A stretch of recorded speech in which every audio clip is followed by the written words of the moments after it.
Hello everyone, today is 22nd of January. My name is Sahil and welcome to the newspaper analysis. Guys, first of all, let's have a look on today's GS folder. So today we will be taking a quote from J. William Fulbright, who was an American statesman. He say, statesmen often confuse great power with total power and great responsibility with total responsibility. And guys, ultimately, this particular thing leads to abuse of power and not the use of power.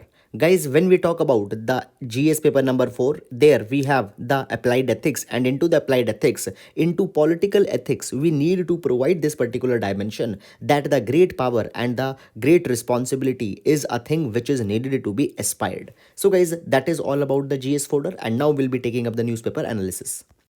Now guys, taking up the first article. So this article has been taken from the Business Standard and the similar news has been carried into the other newspapers also. Now guys, for the first time, we can see that the Sensex has reached the 50,000 mark, and it is a historic achievement that has happened here. Now guys, into this particular thing, let's see some of the basic information with respect to the Sensex, as it can be asked into the prelims examination into the section of economy. So when we talk about Sensex, guys, it is also called as BSE 30. So basically, Sensex is an index which tracks the movement of 30 largest and most stable stocks that are listed onto the Bombay Stock Exchange. Now guys, when we talk about this 50,000, 40,000, what it is nothing but the free float market weighted value of these 30 stocks. Guys, the 30 stocks list is given here. If you want, you can see also here. Now, if you'll observe here, you will find that these companies, they are very much diversified. The companies into the banking sector, into the finance sector, into the paint, automobiles, all are listed, so that a kind of a diversified viewpoint onto the Indian stock market can be gauged. Now, guys, if we talk about the Sensex going high, it means that basically the market sentiments are positive and people are more willing to invest. Now, what could be the reasons that now the stock market has reached this new height? So there are some reasons. Reason number one, that Joe Biden has taken his oath as the 46th president of the USA, and now the Joe Biden had said that a new fiscal stimulus will be announced, and as this fiscal stimulus will be announced, there will be the new liquidity which will be coming, and this new liquidity might be coming into the Indian market into the sake of investing. So therefore, there is a hope which has came into the market, and therefore people are more willing to invest, and therefore the share market has went up. Then guys, further, if we see into the present times, the global interest rates are very much low, and into this particular direction, the people are running towards the developing countries because there are interest rate high, and into that in India, such high interest rates can be observed.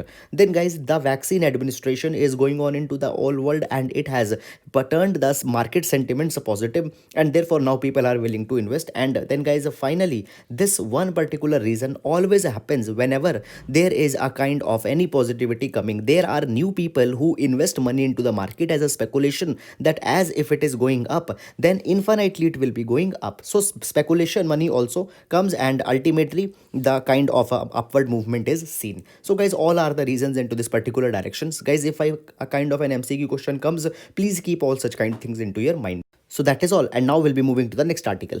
Now guys, this article has been taken from the Hindu newspaper, and it is talking about the privacy and surveillance. Guys, basically, if you are following the regular analysis, we have taken up very comprehensively the recent controversy that happened when the WhatsApp updated their privacy policy, and they said that they will be sharing their data with the Facebook. So there was very much backlash, and ultimately the WhatsApp said that for a 3-month time they are postponing that particular thing. And guys, even a couple of days back, we have seen that into the aftermath of this, Ministry of Electronics and Information Technology, they had sent a mail to WhatsApp and had asked them that not to postpone it, rather indefinitely it is needed to be scrapped. So all these things we have seen here. Now guys, into this article, one particular viewpoint has been given, so we will be taking it.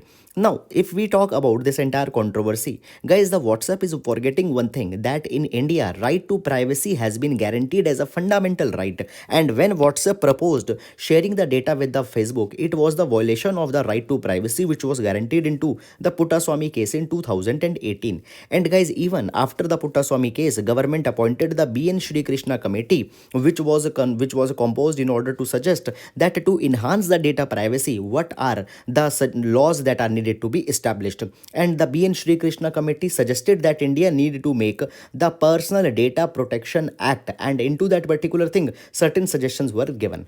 Now, as of today, what is happening? The government is taking up a kind of a bill, that is the Personal Data Protection Bill, and under that, the data privacy is being talked about. Guys, this article provides that, however, even into that particular bill, many of the original provisions that was suggested by the BN Shri Krishna, they have been diluted, and one particular provision is the data localization. Now, guys, what is the data localization? It means that any company, if it is doing business into the India, and if any data is being generated from the Indian population, then that data physically needed to be stored onto the servers located in India only. Right now, what is happening? These data are located onto the outside servers. So this data localization was suggested. But guys, into the new bill that the government is taking, rather than the data localization, they have said that the data mirroring is to be done. It means that the data which is stored outside, a copy of that data is also to be mirrored in India, which is a very much dilution. Now, guys, it is said that government is aiming to follow the General Data Protection Regulation, which is a European Union standard into the privacy. But guys, even then, the data localization has not been focused. Now, it has been said that as WhatsApp has announced their policy, laterwards also such kind of tendencies can happen. And then how we can make sure that the companies don't abuse the data? Only possible and concrete way is to make sure that all such data are stored into the India. So into this aftermath, a government again need to rethink their data privacy bill that they are taking, and separately the data localization should be promoted. So guys, that is all about this particular article, and now we will be moving to the next article. Now guys, this article has been taken from the Indian Express, and it is important under the GS paper number 2 under the topic of the education as well as the human resource. Now, what has happened? The article provides that recently government came out with the new education policy 2020, and this education policy has been very much revolutionary because it has specifically talked about the internationalization, which aims to give the foreign exposure to Indian education. Now guys, earlier also the internationalization has been focused. For example, guys, government earlier announced the Gyan scheme, that is the global initiative of academic networks, where it was said that the foreign faculties from the reputed universities, they will be coming in India and they will be teaching the students here. Then there was a Spark initiative that was also announced by the government. Guys, Spark stands for the Scheme for Promotion of Academic and Research Collaboration. Now here it was aimed that the research ecosystem of India will be improved. Here India's educational institution will be collaborating with the best institutions around the world. Guys, 28 countries were selected and their institutions have to jointly collaborate so that the state-of-art solutions for the pressing problems can be prepared. So this was an attempt of internationalization. Now guys, the next type of internationalization is being promoted by the National Education Policy. It provides that the top 100 world-class universities will be invited to open their international branch campuses into India, and this particular thing will be helping on large number of factors. For example, the standard of research in India will improve, the education standards will improve. Moreover guys, a considerable brain drain is happening. Large number of people, they are going outside because of the good education standards. Now as these universities will be operational in India, such brain drain will also not happen. Now into this direction guys, it has been said that India government needs to focus considerably that this internationalization actually becomes a reality and doesn't only turns into a wishful thinking. So how government can respond? First of all guys, when internationalization is being talked about, there are some of the successful models. For example, there is a Dubai model. Now what Dubai has done, Dubai had made that Dubai knowledge hub, into which the already campuses, offices, etc. has been developed, and the universities are being invited that they can come and directly can start their operations. Now into the India, such kind of model might not be successful due to the limitations of the capital expenditure with the government. So government of India can go forward with some of the strategies. Number one, guys, when these world-class universities are being talked about, many of them are operating on to the notion of making profit. So they needs to be given a very clear approval that they can accumulate the profit, they can charge the desirable fees, and that fees can also be transmitted back to their parent universities abroad.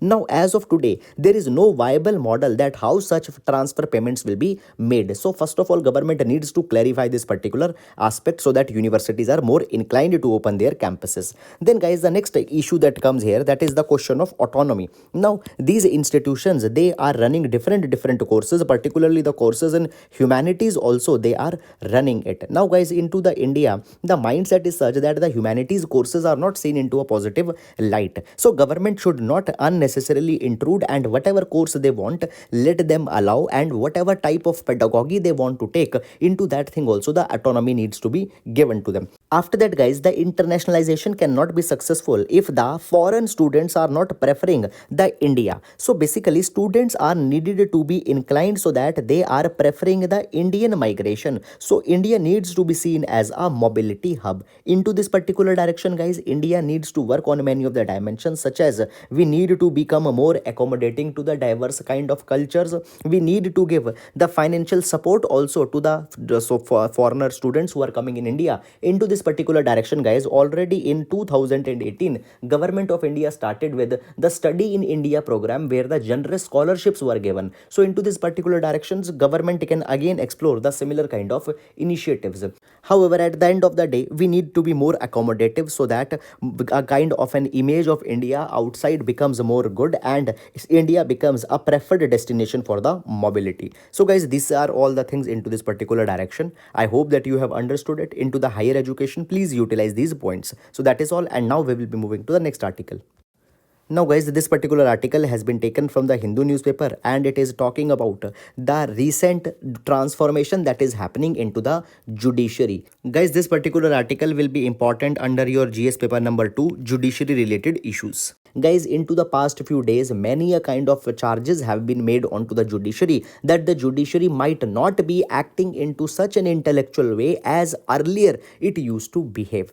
So we will be taking up some controversies here. First of all guys, it has been said that recently the Supreme Court intervened into the farm laws, and it had kept the farm laws under a stay. The Supreme Court had said that a committee of 4 members will be established, and they will be looking as how this particular controversy need to be resolved. They will be talking with the farmers, their grievances will be taken, and all such kind of things. Now basically this particular step has been criticized on large number of fronts. Number one, it has been said that why the Supreme Court came out with such kind of a thing, why the Supreme Court is acting as a negotiator when nobody had asked the Supreme Court to be a negotiator. Neither the government asked nor the farmer asked. Guys, it has been said that India follows the theory of separation of powers, where the judiciary has been given a specific role, and that role is to just decode the legal precedents, constitutional challenges, and if there is a such kind of thing, only then the judiciary needs to give their decision. Otherwise guys, what judiciary is doing, judiciary is stepping into the domain of the executive, and this particular thing is not appreciated. Moreover guys, when this particular charge is being made onto the judiciary, there are some counter charges which have come. It has been said that earlier also the judiciary intervened into the Maratha reservation case, and there also it has given such kind of direction. So it is not a new thing. But guys, into the Maratha reservation case, the constitutional challenge was the ground onto which the order was passed. So here the constitutional challenge has not been considered.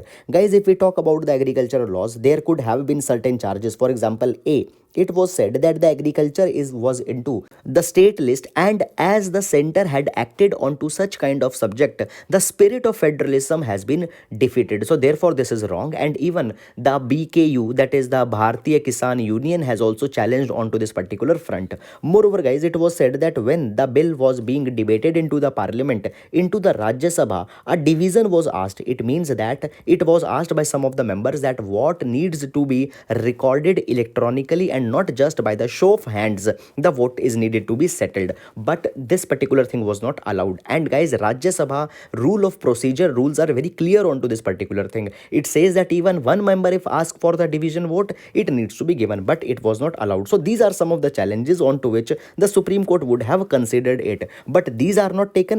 Rather, the Supreme Court has given their very clear reason. They have said that they are appointing this particular committee so that the pain of the farmer community can be relieved and they can come later to the negotiating table. So such a kind of a role is not appreciated. Then guys, it has been seen that the Supreme Court has also been very much inconsistent into their approach. For example, number one, the farmers are planning to have a tractor rally on Republic Day, and for that particular thing, when the permission was asked, the Supreme Court said that they need to talk with the police because that is a law and order situation. So what have done here, guys? The Supreme Court had deterred the farmers that we will not be looking into this particular thing, which is wrong. Then guys, secondly, by this particular logic, even the protest was a law and order problem. So why there also the police was not asked to look into the matter? There actively Supreme Court intervened. So this particular thing looks a kind of an inconsistent approach. Then guys, the Supreme Court has also been showing a kind of an irregular urgency into the last few months. For example, there have been many of the issues. For example, there was the section number 377's revocation. It has been challenged, but nothing has been come out in this particular direction. After that, recently this anti-love jihad ordinance has been passed. On to that also many of the petitions have been made, but here also the Supreme Court had not acted. After that, the Citizenship Amendment Act issue which happened, on to that also the Supreme Court has not decided very actively.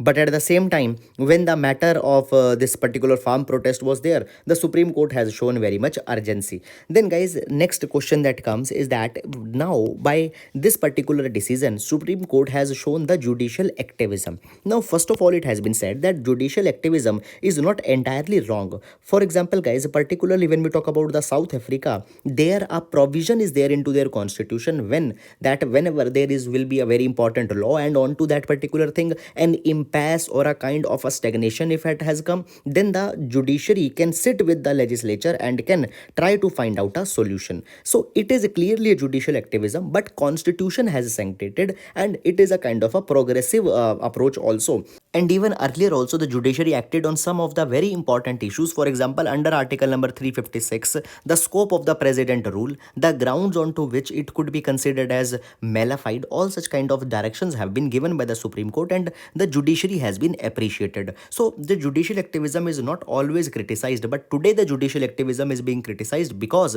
the legality, constitutionality has not been invoked here. Moreover, guys, there are other, for example, if we want to be very specific, there are also the cases where the Supreme Court has done very appreciable work. For example, there is the Navtej Singh Johar case, where the Supreme Court decriminalized the section 377 and gave the homosexual people a right to their sexual preference. This is a very good precedence. So guys, the Supreme Court needs not to forget their spirit and needs to act into such spirit only. So guys, that is all about this particular article. Please do utilize it under your GS paper number 2. And now we'll be moving to the next article. Now guys, this particular article has been taken from the Hindu newspaper, and it is talking about the inordinate delay that has been shown in deciding the mercy petitions and how this is a kind of a violation of the human rights. Guys, you can utilize this particular article into the GS paper number 2 under the topic of the social justice. Now guys, recently what happened? There was a person, Balwant Singh Rajona, who had assassinated the former Chief Minister of Punjab, Beyant Singh. And into this particular direction, he was given a capital punishment. Now guys, into this direction, a kind of a mercy petition was filed. The Ministry of Home Affairs had said that, okay, such person's death penalty can be commuted. And the MHA said that onto the 550th anniversary of the Guru Nanak Dev, such a kind of a gesture is being shown by the MHA. However, guys, this particular thing was not fructified into the spirit. Why? Because it was found that the MHA did not send the file to the president, who is the final deciding authority. Though guys, the ceremonial role is played, but still such kind of a customary formality has to be done. Now when we talk about this particular case, then guys, this mercy petition was made in 2014 and it has taken so many years to decide it. And guys, this is not one isolated event. Even in all the events where the mercy petition has been made, so much of the delay has been caused.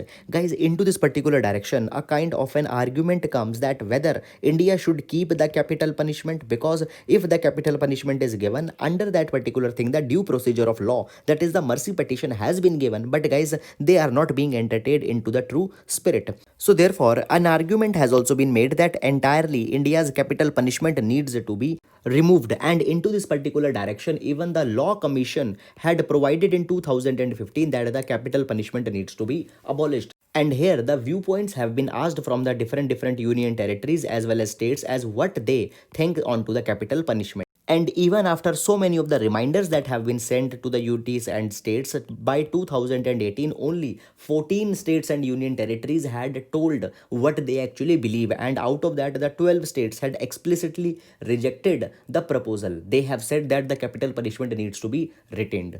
Now, guys, when we talk about India, then India is one among the 56 countries into the world that have retained the capital punishment. There are 142 countries which had abolished the capital punishments. In 2019 also, the Sri Lanka even abolished their capital punishment after keeping the capital punishments under a moratorium for more than 40 years. According to a report by the Amnesty International, it is said that thousands of Chinese are executed every year, though China doesn't give such kind of information, and all this information is classified as a secret information. Then, guys, in Iran, in 2018, 253 convicts were executed, and in Saudi Arabia, 149 people were executed. Guys, if we talk about the total number of executions across the world, then in 2018, 690 people were executed, which is relatively less when compared to the numbers in 2017. Now, guys, when the capital punishments are being talked about, it is said that in two particularly example of India, though capital punishment has been retained, but it is a torturous kind of thing, because there are so many people who are given the capital punishment, but for inordinate times they are kept under a kind of a suspicion when they make a kind of a mercy petition. Now we can see that in 2019, 102 convicts were awarded the death sentence. Today there are 378 prisoners who are onto the death row, and many a times they have kept under the imprisonment up to 25 years, and this particular suspicious life is not a worth living life. Now, here into the article, the credit has been given to the former President Pranab Mukherjee, who during his term disposed 34 mercy petitions into a very swift manner. Now, guys, into these mercy petitions, there were 30 mercy petitions which were rejected and 4 were given reprieve. Now, though this particular fact can be debated that the 30 people's mercy petition was rejected, but one thing is appreciable is that very swiftly the decision was taken. So, guys, we need to frame a policy into which a specific time limit can be put, that into which the decisions have to be taken, so that inordinate delay doesn't causes the torture onto the people. So, guys, that is all into this particular direction, and now we will be moving to the next article. Now, guys, here you can see a brief update into the Arunachal Pradesh region. The China has constructed a village with 101 households, and this particular thing or development has happened between the 2019 to 2020, and now the China is defending this particular village. It says that they had never recognized the territory into which the construction has been done as a India's territory. It is the Chinese territory in which the construction has been done. Now, guys, you don't need to go into this particular nitty-gritties of this particular detail as where all such kind of things had happened, because many such disputes are ongoing, and into this particular direction the questions are not asked into the UPSC examination. However, just the brief update, you need to keep it in your mind. So, guys, that is all about this particular article. I hope that you are able to understand all such kind of issues. So that is all for the today. Thank you so much.